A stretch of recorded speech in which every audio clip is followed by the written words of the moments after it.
Hi guys, it's Nabila. Today I'm going to discuss the long letters in Spencerian, those with ascenders and descenders, as a continuation to my last video on beginning Spencerian, which I'll link in the description box below if you haven't seen it. So let's start with the guidelines. Last time we only needed our x height, which was the height of our lowercase x, but this time we need to rule our ascender lines and descender lines as well. A good general standard for how high they should be is twice the x height. So your ascenders are going to be 2 times larger than the x height. Here I've printed out some guidelines directly onto my practice sheet, and I'll link that guideline generator in the description box below. Note that the bottom of the x height line is called the baseline and the top is the waistline. So let's get started with the T. The height of it should be half your ascender height. So in this case, it should be 1 x height above the waistline, and the perpendicular crossbar should be half an x height above the waistline. Note that this letter is usually written with a shade, so apply some pressure on your way down. And for a neater look, don't be afraid to go back and square off the top. The letter D is much like the letter A, except its height should be the same as the T, so half your ascender height.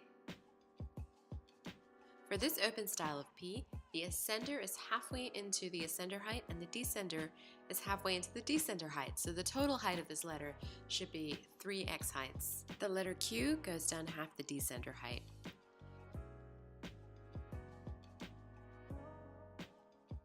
So for the next couple of letters, we're going to need to learn one new stroke, and that is the extended loop. This is a narrow loop comprised of a curve and a straight line. Note that the straight line should cross the curve at the waistline, not below, not above. The letter H is like the letter N but with an extended loop at the start.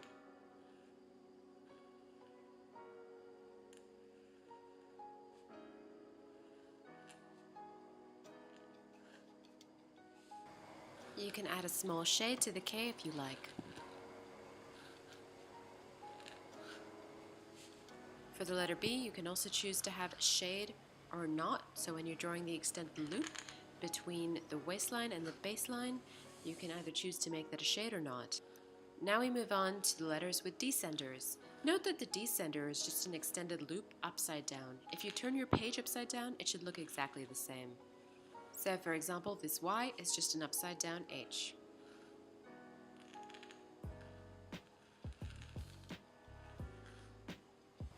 This is how I like to write my letter Z.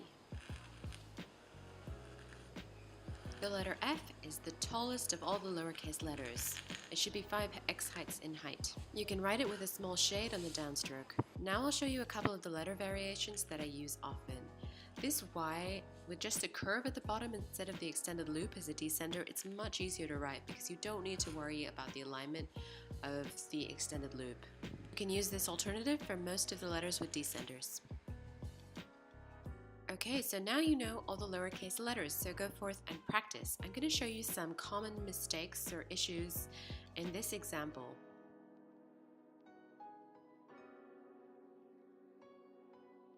Here I've crossed the letter L a little too low, and here with the D, I've put a shade on both the oval and the ascender. You generally want to avoid that unless it's a stylistic choice that you're going with.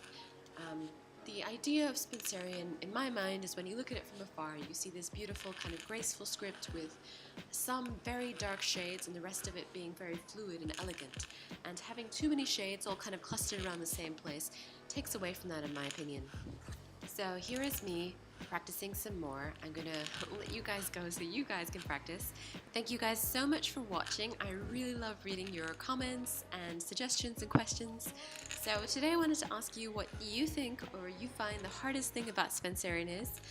Let me know in the comments below, and give me a thumb if you found it useful so I know to make more videos like this, and please subscribe if you're interested in videos on calligraphy and penmanship.